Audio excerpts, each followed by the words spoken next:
રામ મંદિર ગર્ભગૃહ માટે રામ ભગવાનની પ્રતિમાની પસંદગી. શિલ્પકાર અરુણ યોગીરાજે તૈયાર કરી 51 ઇંચની પ્રતિમા. નમસ્કાર, પોઝિટિવ મોરબીમાં આપનું સ્વાગત છે.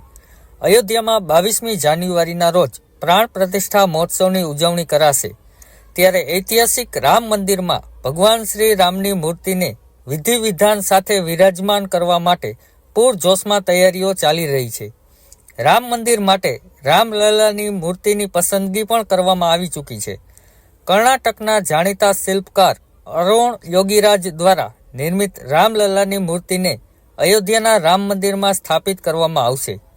અરુણ યોગીરાજ મૈસૂરના પ્રખ્યાત શિલ્પકારોની 5 પેઢીઓની પારિવારિક પૃષ્ઠભૂમિ ધરાવતા અરુણ યોગીરાજ હાલમાં દેશમાં સૌથી વધુ માંગ ધરાવતા શિલ્પકાર છે. 37 વર્ષના અરુણ યોગીરાજ મૈસૂર મહેલના શિલ્પકારોના પરિવારમાંથી આવે છે. અરુણના પિતા ગાયત્રી અને ભુવનેશ્વરી મંદિર માટે પણ કામ કરી ચૂક્યા છે. મૈસૂર યુનિવર્સિટીથી MBAની ડિગ્રી તેઓએ મેળવી છે. અરુણ તેમની 5મી પેઢીના શિલ્પકાર છે. વડાપ્રધાન નરેન્દ્ર મોદી પણ અરુણની પ્રતિભાના વખાણ કરી ચૂક્યા છે. અરુણ યોગીરાજે PM મોદીને સુભાષચંદ્ર બોઝની 2 ફૂટની પ્રતિમા અર્પણ કરી હતી અને તેમની પ્રશંસા પણ મેળવી હતી.